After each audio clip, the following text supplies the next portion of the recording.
Today's simple woodworking project requires a 7-inch 4x4 and one of these. I'll show you how to turn it into over 300 bucks. And I'm finding it harder and harder to keep up with orders, and not because it keeps levitating up into the air with some weird kind of magnet sorcery. We're not building a floating cross today. I try to stay away from treated lumber not for my well-being, but for my equipment's. Modern treated lumber has copper-based chemicals that help them last forever. That and its high moisture content will rust your cast iron worktops and quickly dull your saw blades. So anyways, cut your 4x4 into 7-inch pieces. You should be able to get 13 from one board, if that's how many projects you really want to build. Today's project is this little decorative cross. This is one solid piece, no glue, no joints. It is all carved from our 7-inch piece of 4x4, and I'll show you how to get this done on the bandsaw. If you're just starting out and you don't own a bandsaw yet, don't get discouraged. You can purchase them for around $80 on Marketplace, and it would be the second tool I would purchase after buying a miter saw as a beginner. Since we've already cut our pieces to 7 inches, the next step is to print out the plans. Head on over to WhosTheVoss.com. Everything I provide here on the channel, being build tutorials, helpful sheets, printable guides, printable plans, 100% free to everybody. Simple, accessible woodworking. That's me. Oh, that's clever. With those plans, we are going to attach them to our 4x4 in the exact same order that they are on the page. I attach them to my material using Elmer's Craft Bond glue sticks. They are easy to peel off when you're all done, and they're pretty cheap. They do a great job. Unfortunately, both of my 4x4s actually look pretty nice. When you are gluing this onto your project, this is all waste. This is waste. Most of the 4x4. So if you have a blemish spot, you have a crack, something's going on, a divot, a knot, if you have something you don't want in the project, this will face the front so that this piece would go here and this part gets cut away because our cross is at the back. This is our cross.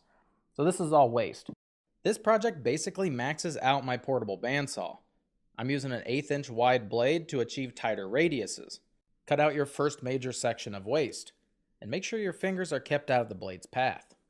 And then we're going to smack our two pieces right back together. I'm going to hold them in place with a little bit of painter's tape. Back at the bandsaw, cut the two curves at the base. Be careful that your material doesn't pinch back together. If it does, as you're backing out of the cut, your blade could come off the top and bottom wheels. I know that we'd glued this template onto the front of our 4x4, but oops. That's how easy it is to peel it off. If you transfer that top template down onto this thinner piece of material after you've initially cut and removed this piece, it's a lot less wear and tear on your blade, the bandsaw. It's easier to keep your lines nice and straight. Might as well just remove this altogether. In the plans, there is a cut line that's nice and straight for you. If you want to put that lower section on the face, cut those swoops, and then remove this larger section, and then transfer the template down using that top cross. It's right there in the plans. With your guidepost positioned slightly above your workpiece, you can continue cutting out your cross profile. Why do I cringe when every Facebook post has the guidepost all the way up at the top? Because lowering it reduces the risk of accidental contact with your hands. The closer the guidepost is to your workpiece, the less the thin blade can wander side to side, giving you highly accurate cuts. And consistently supporting the blade right above the wood limits twisting and vibration, which prevents premature metal fatigue and breakage. This beautiful blemish at the bottom is why I don't cut them out like this. Cutting through a 3.5 inch piece of material where your blade's at the top and you're guiding it might not be where your blade's at the bottom, so things are going to be a little off. Some people might call out that this is the dangerous way to do it, but I call it the Facebook way. More about that in just a second. Put your template on top of your board, take a Sharpie, you can see I've done this before, hold it down, just run it along the edge here. Got a perfect crisp line on that inside. I just cut down the line regardless. I generally position the blade in the center of the Sharpie line. Nothing fancy. And with that top section removed, we're going to take our next template, line them up here at the top, and line them up here at the bottom. Just like so. Kind of use a couple fingers to hold them down. Trace around this one. I think I've used this template, I'd say about 15 times. Holds up pretty well. And we're going all the way around those little curves. Highway to the danger zone. They use bandsaws to cut meat, like through the bones and everything. Your hand to wrist would simply be a tasty treat. Instead of backing out of the cut, I swoop over to the outside, lowering the guidepost before finishing all of the other cuts. I prefer the second method to cut these out because I don't need a template for every cross that I build. I also find it to be a lot faster. You're left with a nice product versus this guy. And this had occurred because I had that piece on the top, but I didn't want that dealio to be, open so I can cut my entire hand off. And we just don't know where that blade's going underneath there. Sure, I could try to clean this up and make it this thin, but then I have to make all of these kind of match or it's going to be kind of silly looking. So this one, it probably isn't going to make it to the booth. I really can't burn it because then the neighbors are going to start talking. With our sandpaper, 120 grit, I'm going to just sand off all of these edges and sand off that Sharpie line. It's the only problem with doing the Sharpie part. Comes off real easy. All of the edges get nicely sanded. Pick up one of these torches to add that cool wood burned effect. I like to only do the bases. I have a couple that I've done the entire cross. I just don't like them that much. Also, you kind of feel weird doing it.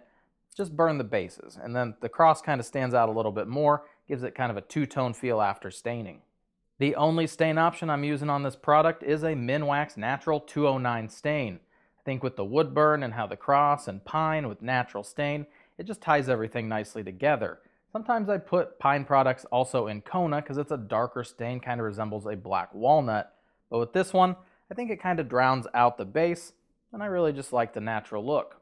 There are a couple representations up here at the front. This guy we hadn't cut out at all, just a piece of 4x4.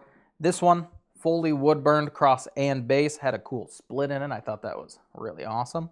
This guy, no wood burn at all, common D nail. This guy, wood burn to the base with that masonry nail. Whatever product you want to build, that one's the easiest. There's some examples. So let's discuss how nice of a college you could send your kids off to if you built this project over the weekend.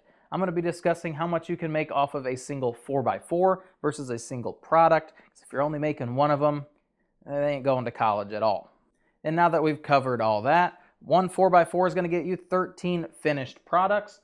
That 4x4 costing us $14.98. Nails, I'm going with the expensive masonry ones. Those are 15 cents each, times 13 being $1.95. Stain of about 2 cents per product, so 26 cents total. Blade usage, 2 cents per product, because it's a lot of wear and tear on your blades to cut through a very thick piece of material. And that blade, I guarantee once I cut 150 of these, it's going to be ready to snap. So 26 cents for that. Electricity, about 7 cents total, bringing me to $17.52 for my total cost in this project. Time-wise, it takes right around an hour, hour and 30 minutes to get these 100% done. You're really just cutting this out using the Sharpie method, banging them out on the bandsaw, listening to the new Olivia Rodrigo album. You do you. This is a great product to sell online as well as at craft shows, farmers markets, art co-ops, different events like that. And yes, those events do cost you money and time to go to, but so does selling online, listing, going to the post office, boxing it up. It's almost a wash, and we'll cover that in another video coming up. And when you're taking these products to the craft show, I can't tell you how much this one product took me in time to go to the craft show or money at the craft show.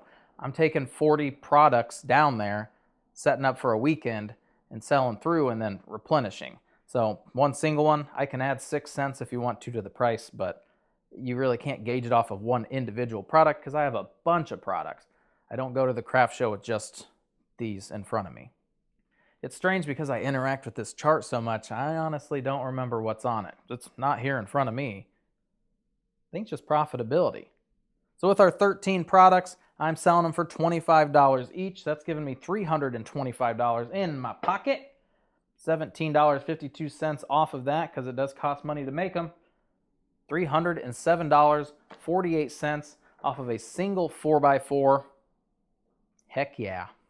As we inch closer to 250,000 subscribers, I'd like to take a moment and thank you guys for tuning in and sticking it out till the end of the videos, as well as all that you guys do in the background. I know you guys appreciate the free plans, the camaraderie that we do here on the channel, but there's also a lot of work you guys do in likes, hypes, comments, shares, blah, blah, blah, that help this channel be successful. In the last 2 months, all of my videos have hit 100,000 views, which is a huge milestone here, except for the workbench video where we built it. That's kind of a niche thing that's outside of the realm, so I don't really count that. It was just a fun one since I'd be down making a bench. But I do appreciate everything that you guys do for us, and I'll continue doing stuff for you. It's a nice little system. Bye.